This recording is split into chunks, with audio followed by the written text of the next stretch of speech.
Meanwhile, Harris is harnessing the momentum of her campaign launch with an ad of her own, with a little bit of help from one of the biggest names in entertainment, Beyonce.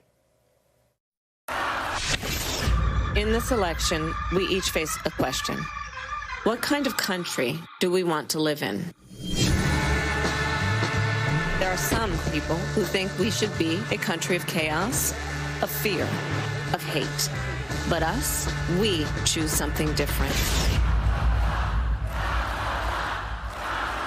We choose freedom. Freedom, freedom, I can't move. Freedom, cut me loose. Yeah. Freedom, freedom, where are you? 'Cause I need freedom too.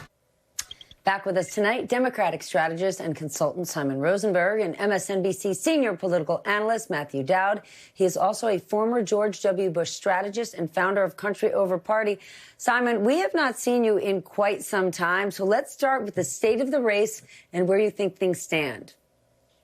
Listen, we've had a remarkable week. This has been a remarkable week for American politics, and I think Democrats feel great about what's happened. I mean, we honor the sacrifice that Joe Biden has made, this historic act of passing the torch as he's done, a powerful reminder of how democracies are supposed to work, right? That it's not an indispensable man who's in charge. It's just a regular citizen, and his time has come, and now the new kids are coming. And, you know, Kamala Harris has had a remarkable first week. Party unified around her. Her new ad, I think, is very strong and powerful. She's raising incredible amounts of money. The volunteers that are signing up for the campaign, we've never seen anything like this, the kind of outpouring of support we've seen. I've talked to candidates and people on the ground in the battleground states over the last couple of days, and they say almost every single person who I talk to says this feels a lot like 2008, right, in the first Obama campaign. So it's been a remarkable week. We feel good, and the polls got a lot better for us this week. But it's going to be a competitive election, and we've got a lot of work to do. But I think, you know, I'd much rather be us than them tonight. I'm going to ask an unpopular question then, Simon. She had such an unbelievable week, and she's energized the country. It's like she was the ace in the hole all along. Yeah. And why did it take this long? Why wasn't she the candidate 10 months ago? Well, I think we are where we are now, and where we are is a good place. I mean, I think, remember, if things are even today in polling, we still have some big events to come in the coming weeks, right? We've got the continued rallying around the vice president. We're going to have the VP pick. We're going to have our convention.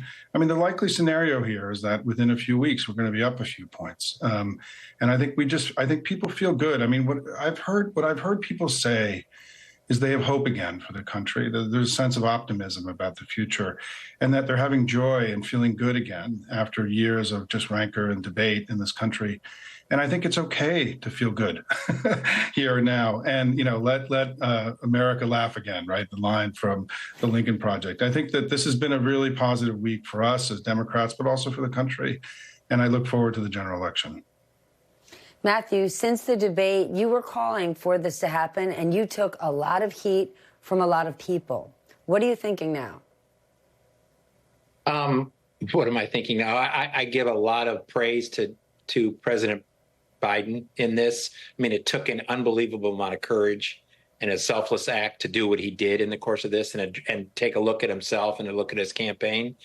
I mean, I had said, and I think you and I might have talked about this, that I had thought what is happening would happen. Back when I said this 10 days ago, I said that the party would coalesce quickly around Kamala. They have. I said that enthusiasm would quickly coalesce and build. It has. And I said at some point soon, she would take the lead in the polls. And that is, and I agree with Simon, that is about to happen. And I actually think it's already happened. We just haven't picked it up yet. I think we're about to pick up what's happened in the course of this. So, and in your previous question, going to this, combine them together, I actually think that for all of the accidental nature of this and how it worked out over the last week, that she is actually better off having entered this phase only 105 days from Election Day, as opposed to 10 months from Election Day. In this environment, with Donald Trump and the Republicans and how they behave and how they act and how they conduct themselves in a campaign, the shorter term of a campaign, I think, is to her betterment. That is fascinating. Simon, there's more and more Republicans that seem to be expressing buyer's remorse over Vance, with one telling Axios, quote, he was the only pick that wasn't the safe pick. When we look at this, it seems like the only two people that were pushing hard for JD Vance were Don Jr. and Peter Thiel, both who have a lot of influence over Trump, but are wildly unpopular. Yeah, this was a catastrophic mistake by the Trump campaign. I mean, what was amazing was that the next morning there was an NBC News report on the website with the campaign dishing that it was Dom Jr. who did it, and they were kind of distancing themselves from the pick already, right? And it's pretty clear based on what we've seen with the videos that have come out, the audio that's come out, the quotes that have come out, that they vetted him and they told the president that this guy was a big mess and going to be a big problem for them. But Trump did what Trump does, right? He just did his own thing. He didn't listen to his advisors, and it's creating a crisis in the campaign. I mean, he's the most unpopular VP pick in modern American history.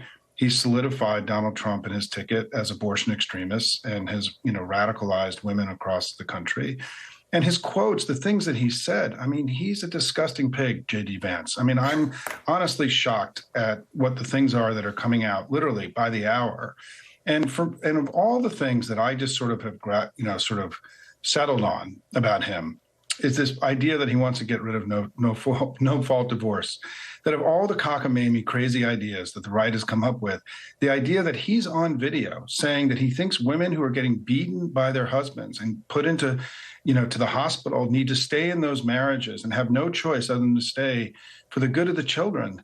I mean, what world are we living in here? I mean, this is crazy stuff. I call him Commander Vance out of like the Handmaid's Tale wing of the Republican Party. And I think it's really a problem for Donald Trump. This was a huge error. And I think rather than him having a good week at the convention, they had a bad week. And it's one of the reasons I think we've got a lot of momentum right now, which is that it solidified, it reminded everybody why it is that they can't elect MAGA in this election, as they haven't been in previous elections in recent years.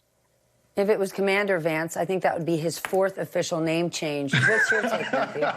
Yeah, and I actually think it was born of total arrogance. I mean, this pick was born of arrogance. And I think if their convention was next week, JD Vance would not have been the pick. He would have picked, with what's going on right now, he would have picked Nikki Haley or Elise Stefanik or somebody. But this is what they did. And as I say, born of complete arrogance. You get what you get, and you don't get upset. Simon Rosenberg, great to have you back. Matthew, always great to see you. Good to see When we you, return, You too.